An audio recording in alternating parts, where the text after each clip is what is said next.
আসসালামু আলাইকুম। আগামী শনিবারে ঈদ উল ফিতর।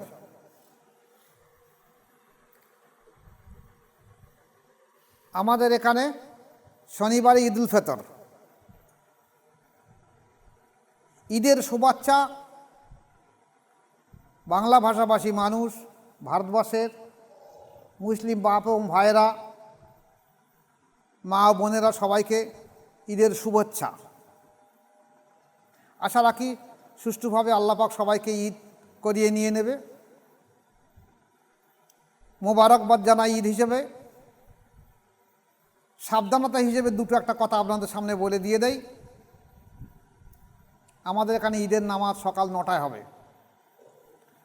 আমাদের দেশে আমরা দেখেছি ঈদের খুশির জন্যে কম বয়সী ছেলেরা যারা নামাজের পরে একটা মাস রোজা রেখেছে, কঠোর সাধ্য সাধনা সংগ্রাম করেছে, বেপরোয়াভাবে বাইক চালায়, বেপরোয়াভাবে রাস্তাঘাটে চলাফেরা করে, অথচ আজকের খুশির দিন প্রতিবেশী, দেইজি, আত্মীয়, আপনজন তাদের কাছে গিয়ে মোবারকবাদ জানানো, বুকে বুকে মিলে নেওয়া, যদি কারোর সঙ্গে মনের কোনো প্রতিক্রিয়া থাকে, দ্বন্দ্ব থেকে থাকে, তার কাছে গিয়ে মাপ চেয়ে নেওয়া, বয়স্ক মা এবং বোন বা ভাইদের কাছে কদমবুচি করা, সালাম জানানো, তাদের কাছে আশীর্বাদ চেয়ে নেওয়া যে আগামী বছরটা আমাদের সুষ্ঠুভাবে কাটুক, আল্লাহ পাক আমাদেরকে রমজান রোজাকে কবুল করে নেক, এবং আপনারা দোয়া রাখুন যেন আমরা ভবিষ্যতে বড় হতে পারি।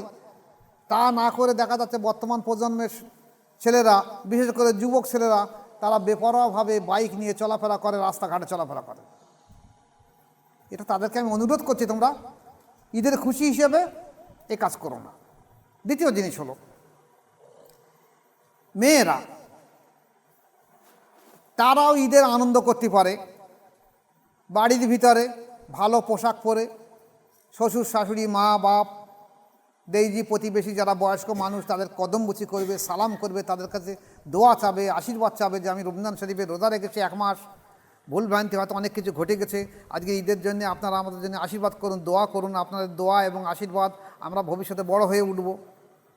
তা না পেরে দেখা যাচ্ছে কয়েক বছর ধরে দেখছি ঈদের দিনে মেয়েরাও পাশাপাশি দেইজি প্রতিবেশীর বাড়ি যেতে পারে আদবের সঙ্গে, পর্দার সঙ্গে, কিন্তু বেরেল্লাপাড়াভাবে দেখা যাচ্ছে ঈদের দিনে তারা রাস্তাঘাটে চলাফেরা করে। মেয়েরা 1 মাস রোজা রেখেছে, আলহামদুলিল্লাহ, তাদের ঈদ রোজাকে কবুল করে নেক আল্লাহ পাক, আমি দোয়া রাখি।